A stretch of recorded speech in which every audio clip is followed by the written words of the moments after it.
பூபதி, என்ன இன்னும் ராஜேந்திரனை காணும்? இப்பதாம்மா கால் பண்ண, வந்துகிட்டு இருக்கிறதா சொன்னாரு. ஓ, ம், சரி.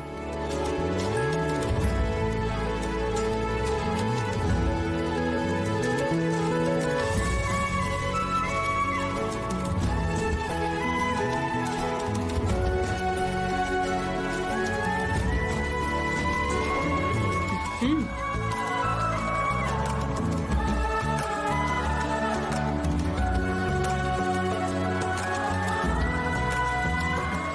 வாமா, வா மேடம். பூபதி, மா. நான் உன்கிட்ட என் க்ளோஸ் ஃப்ரெண்ட் அர்ச்சனாவை பத்தி சொல்லிருக்கேன்ல. ம். இவதான் அர்ச்சனாவோட பொண்ணு Ayali. Hello. Hi.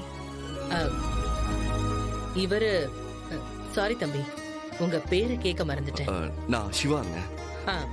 Siva, அயலியோட husband Siva. ஓ, வணக்கம் பிரதர்.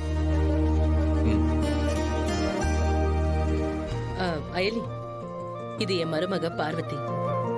இவ என் தங்கச்சி புவனேஸ்வரி. இவ என் தங்கச்சி பையன் ரகு. ஹாய். இங்க ஒரு ஃபுட்பால் ஸ்டேடியம் கட்டுறதுக்காக கவர்மெண்ட் டெண்டர் வந்துச்சு. அதை எங்க கம்பெனி சார்பா கட்டி கொடுக்கறதா இருக்கும். அதுக்கான பூமி பூஜை தான் இது. இத்தனை வருஷமா மலேசியால இருந்துட்டு இப்பதான் இங்க வந்திருக்கோம்.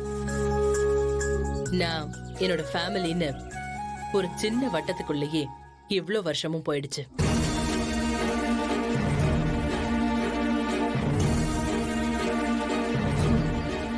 இங்க வந்தா கண்டிப்பா எனக்கு அர்ச்சனாவோட ஞாபகம் தான் வரும்னு தெரியும்.